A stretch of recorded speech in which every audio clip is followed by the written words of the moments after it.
Once we were through the border, we started off pretty quickly, well, as quickly as is possible, to get to Lake Atitlan and away from the border crossing. First impressions, it's so green, it's so lush, it was unbelievable, it was very beautiful.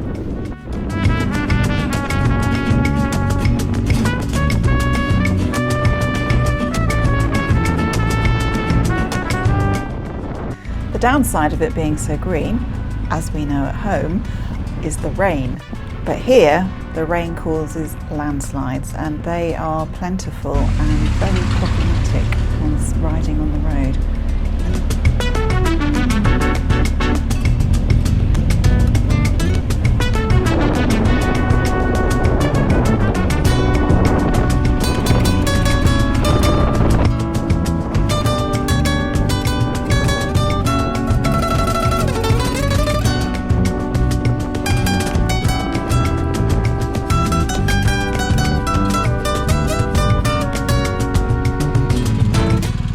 We took a bit of a wrong turn and we had to turn around and get back on the main road.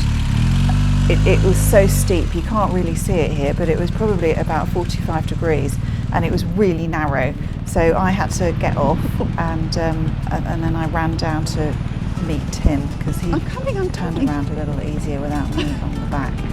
And then we had to get back onto the main road, which is, by the way, the Pan American Highway, which isn't a highway ever. Well, it might be in some bits of the States, but certainly not in our experience in Central America.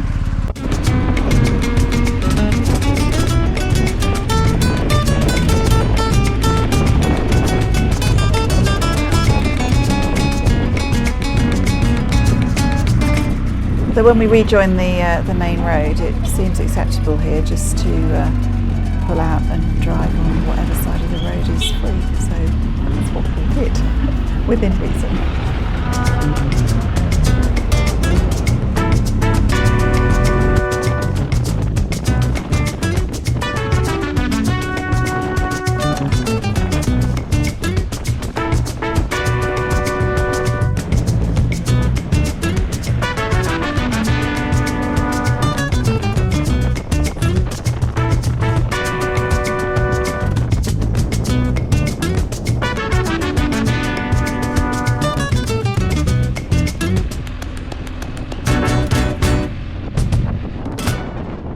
I know it might look a bit dodgy, Tim overtaking on these double yellow lines down the middle. It's not really. He can always see in front, but some of the lorries, they go very slowly and the fumes are just toxic and we can't breathe, so we just need to get past them really.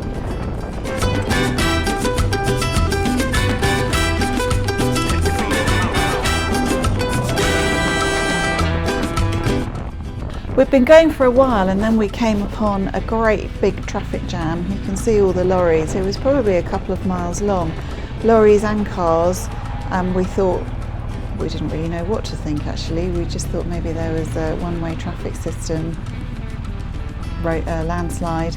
Anyway, we got to the front and there was a roadblock, not the military kind, but the kind of men, I don't know, 20, 30, 40 guys who block the road with a bit of rope. They're protesting against the government and they just don't let any cars through for about 8 hours.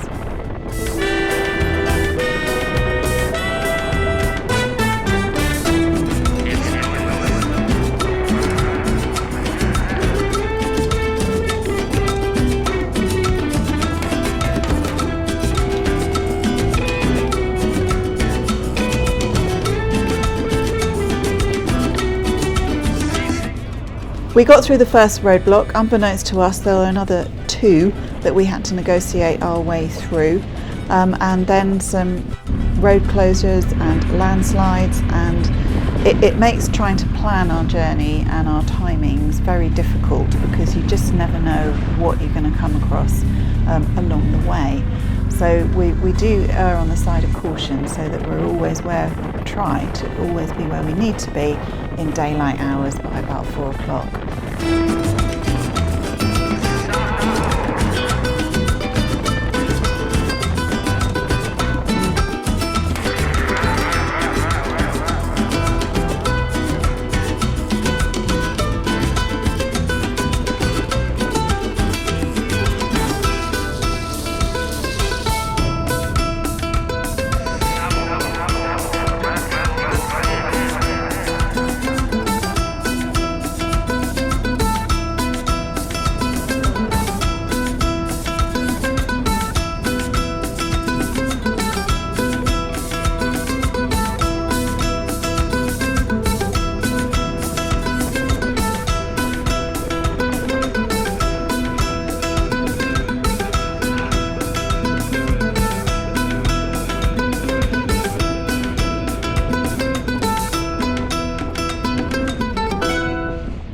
We were still climbing in altitude. The lake that we were going to was at about 8,500 feet, and we were quite anxious to get there before those clouds turned into big rain.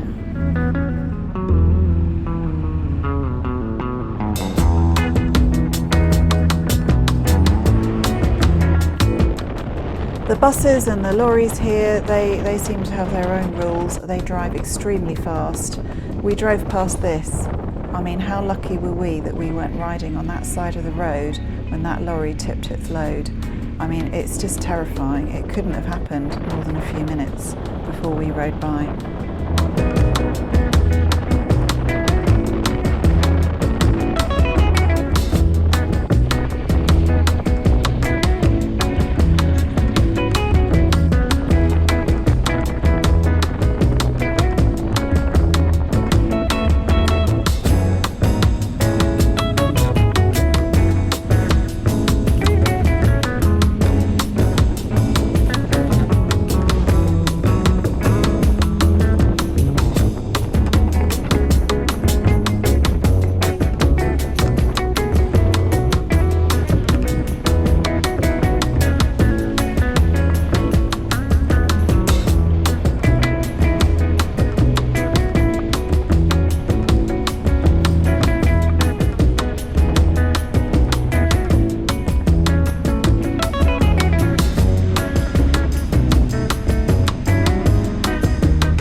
The sat-nav took us through a village on our way down to Lake Atitlan. It was a little bit hairy, it was quite busy. There are a lot of people, tuk-tuks, bikes, cars, cones, you name it. We had to ride around it.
Apart from the fumes, which are a lot, you really can't breathe. The other overriding smell is of burning clutches, something else we wanted to avoid. It doesn't actually look that steep when you watch this, but the road down to the lake was incredibly narrow and steep.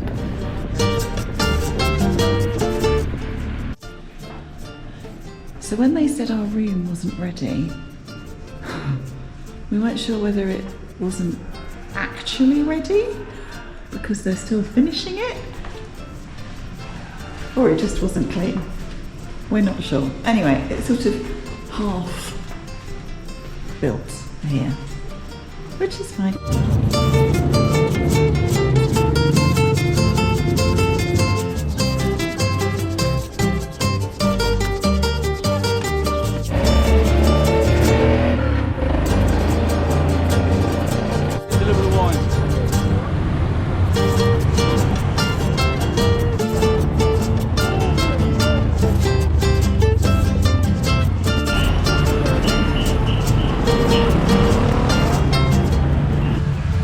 We had a little wander around the town. It was charming.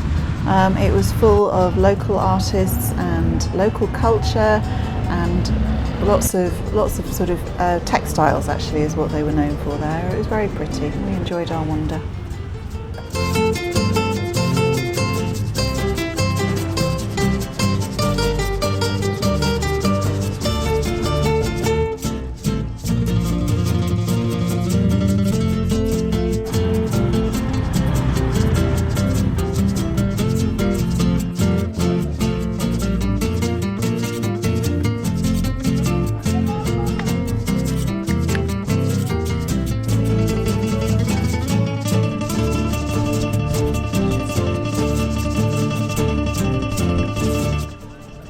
So here we are, we made it to Lake Atitlan after quite an eventful journey, and it's beautiful.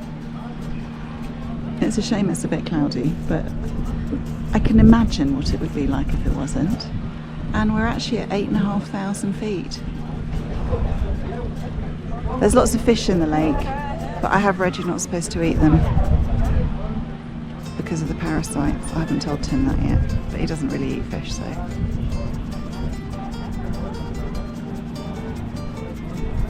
Very peaceful.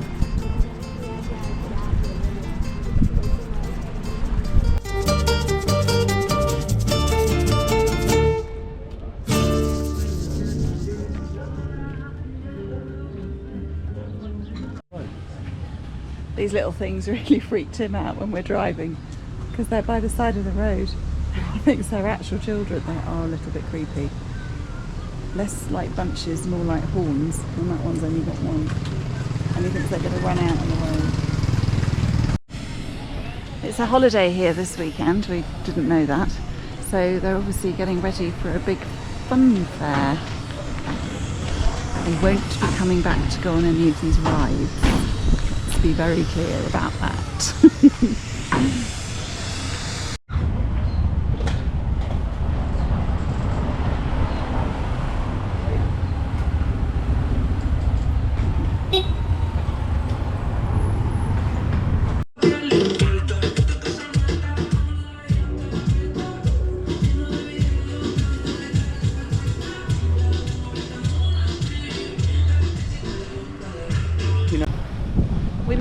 We made it to Guatemala.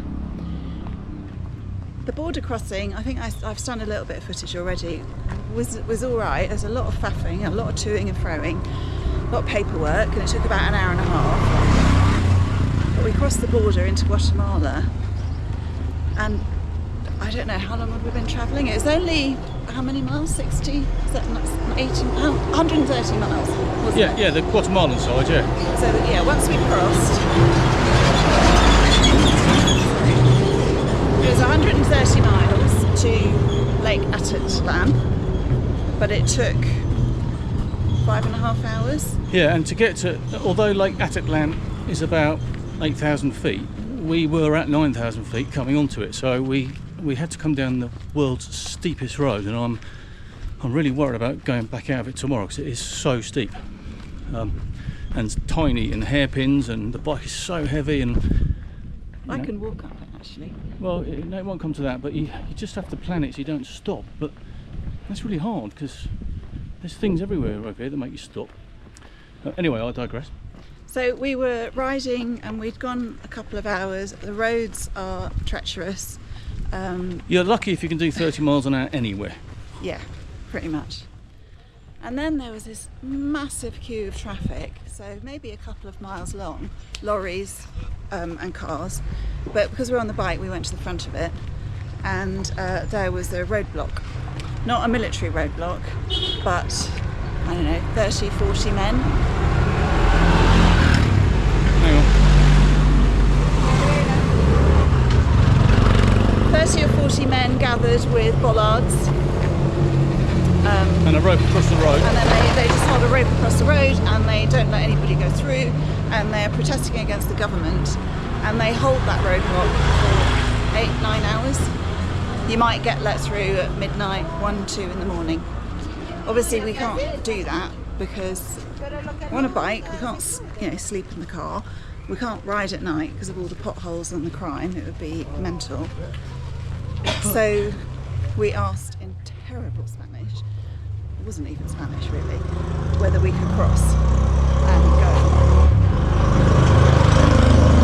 And eventually they did let us through. It just takes one guy and he goes like that, and the guy with the rope lets us through, and we were like, oh, thank God for that. We would have been really stuffed if we weren't able to do that.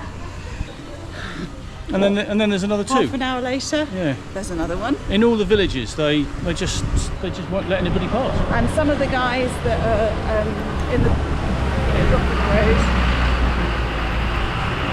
they've got balaclavas on, which is, it's really intimidating and it's really quite scary because none of them were armed that we could see. But the third roadblock was the one that had a definite edgy vibe to it. And they lower the rope to the police car, let the police go through. The police do nothing, and then they pull the rope back up again. Yeah, because the last one there was a police car there, and I thought, oh good, but all he did was beep us out of the way. It was really scary, and I know that sounds silly. But a group of 30, 40 men is quite a lot to deal with when there's a language barrier, and you just got to find the guy that's in charge, sort of. Because the guy that has the rope isn't in charge. He just lowers it on the nod of somebody else. You just have to be as touristy as you can and as stupid as you can, and. But some roads are known for doing that to tourists because they object to tourists. Now we've come out for a walk today in the village, which is lovely, and it's really pretty, and there are loads of market stalls and I wouldn't say smiley happy people, but there are loads of people. And we're going to head off first thing tomorrow morning to go to a place called Antigua, which is also in Guatemala, that has excellent reviews. So we're going to go and catch a bit of sleep there before we head over to El Salvador border, which is a whole nother trauma. It's gone off. No, it's still on, it's just the screen's gone off. Yeah, so crossing into El Salvador will be another day's trauma. We spent a couple of hours looking at different options this morning, but honestly your head, it just is exploding because there's so much information. It is so, not all of it good. It is so difficult to get anywhere. It is so difficult. Anyway, we're not moaning, it's all self-inflicted, and that's part of it, but it is really difficult. It makes Mexico look really good, to be honest, getting anywhere. Safety is our number one priority, isn't it? Yeah, I don't feel unsafe over here. It does feel a bit sinister, but yeah, I don't feel unsafe. Yeah. Anyway. See you later.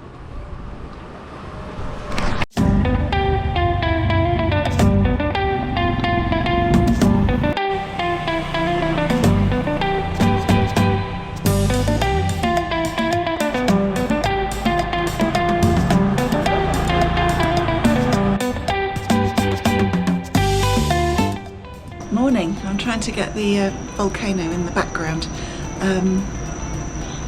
Guess what time it is? It's not even 6 o'clock. It's about 10 to 6. So we're in this deep valley. We've got a really horrible road to climb up this morning. We wanted to do it when there was as little traffic as possible because it is a little bit problematic for the bike. So we're leaving, we're heading to Antigua, which is not that far away, but as I said, it will take hours to get there. And yeah, so we're on our way. Fingers crossed for this horrible road, and hoping that we don't encounter any traffic in either direction. And we'll catch up with you in Antigua.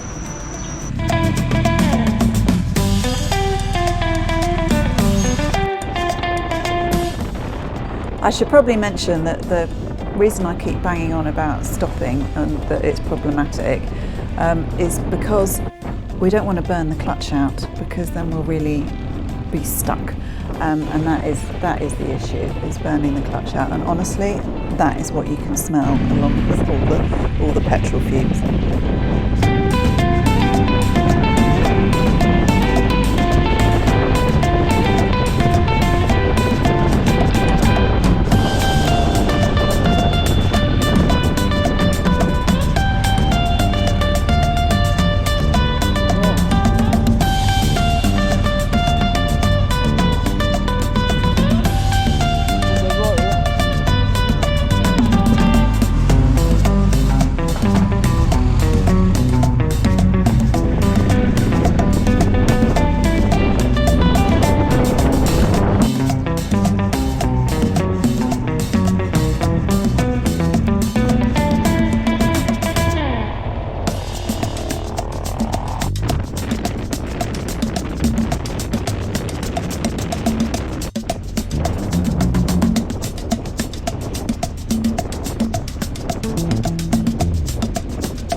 I'm going to get off.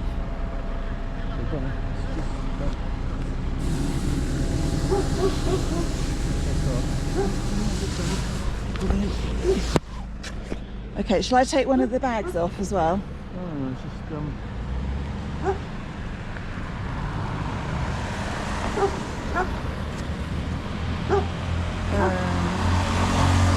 it's lower down there, I think.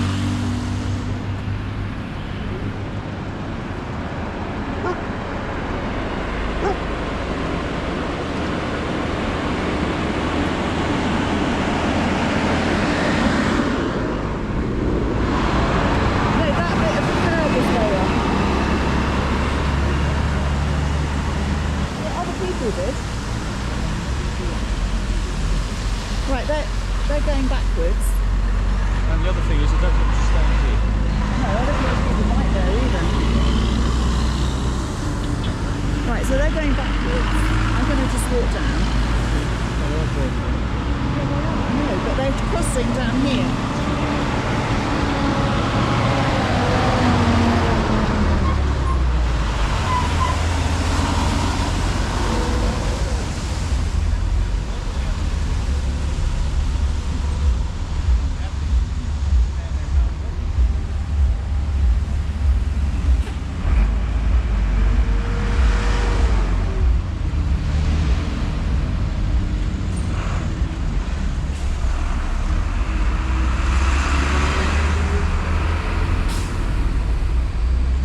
So lorries are like now on that side of the road, so they must have crossed earlier.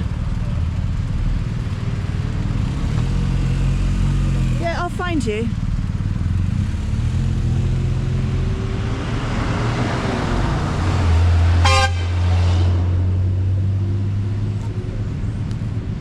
Okay, good. All right, I'm coming.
So we'd heard Antigua was absolutely beautiful and well worth visiting, and indeed it was. What we didn't know was that it is entirely cobbled roads, which lost me a few fillings.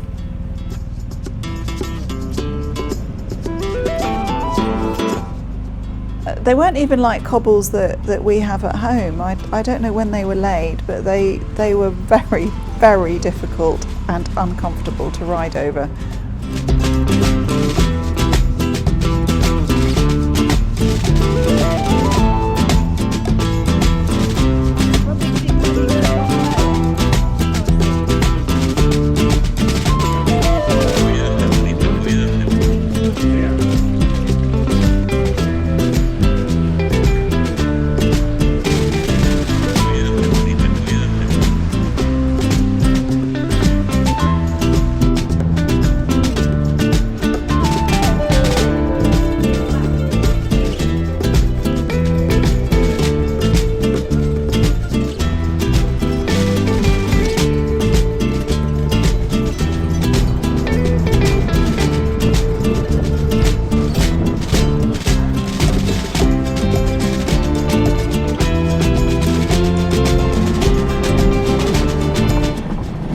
We spent a few days here actually, 3 days, and we had a good old wander around.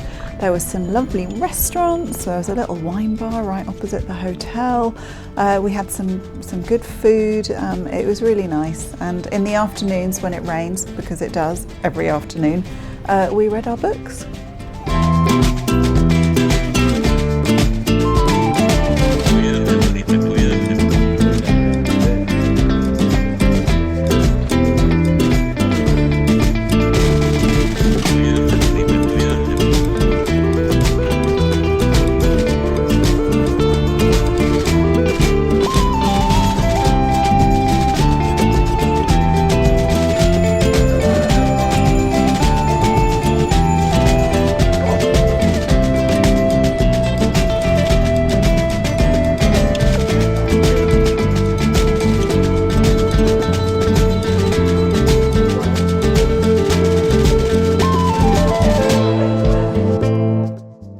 Wherever we are in the world, she always manages to find markets and shops. Market.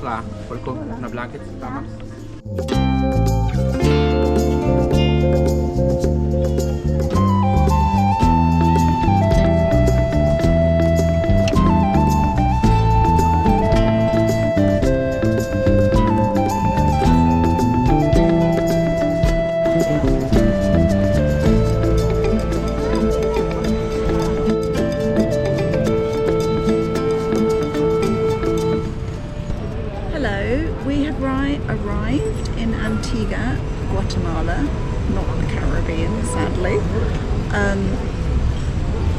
It's beautiful. It's really beautiful. Sadly, all the roads are cobbled, which is a touch problematic.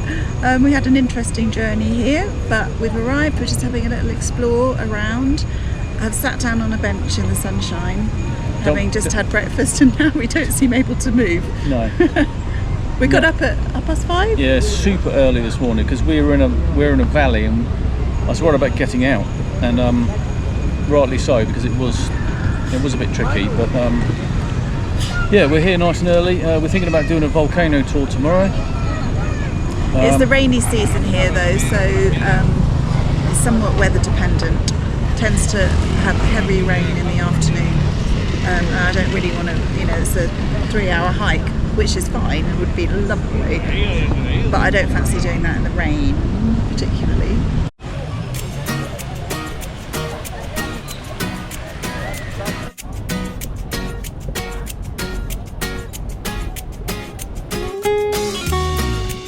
So we still haven't got completely rid of the gun.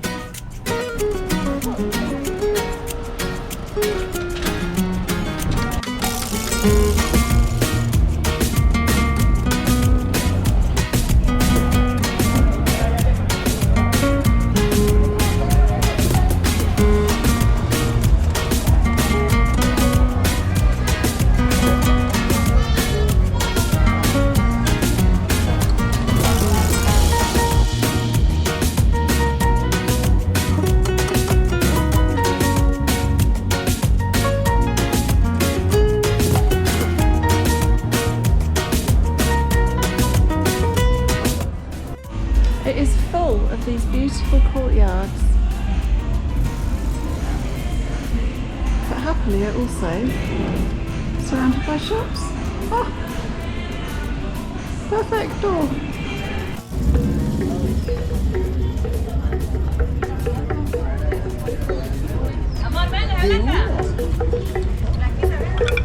Hi, lady. $1. No, gracias. Amor, pollo chile relleno, pierna horneada, búfalo, papas fritas que le servimos, señor. Pasen adelante. This is Santa Catalina Arch. It was built. When was it built, sweetheart? Take 2. Santa Catalina Arch was built in 1690, and it allowed the nuns from the convent, which we're going to pass in a minute, to pass without being seen to the school next door. Loads of people having their pictures taken underneath it. Obviously not now when I'm trying to show it to you, but it were earlier, trust me. And I think this is the old convent walls, which now is the hotel. One that I'd have quite liked to stay in, but it was full. But it doesn't matter, because it didn't have any parking, so we couldn't have stayed there anyway.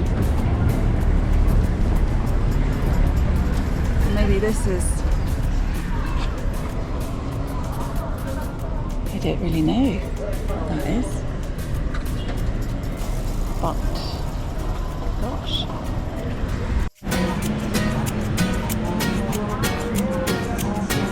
I knew I'd find a shop I like somewhere.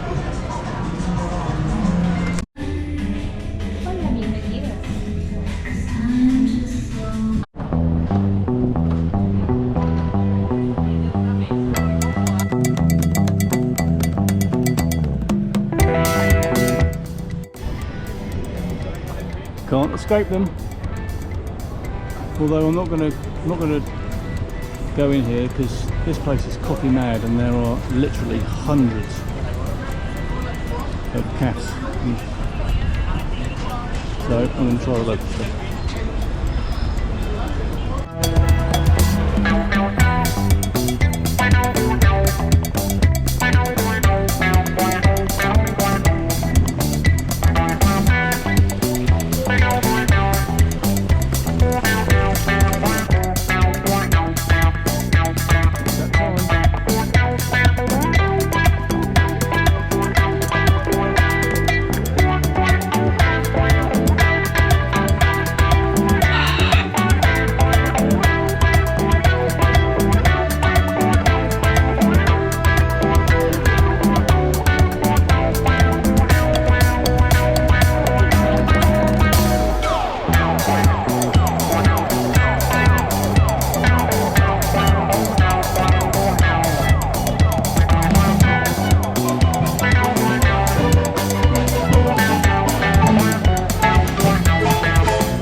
Buenos dias. It's 5:30 in the morning and we are leaving Antigua and we are heading off to El Salvador, we hope, along the cobbled pavements of doom. So we'll catch you in a bit, hopefully.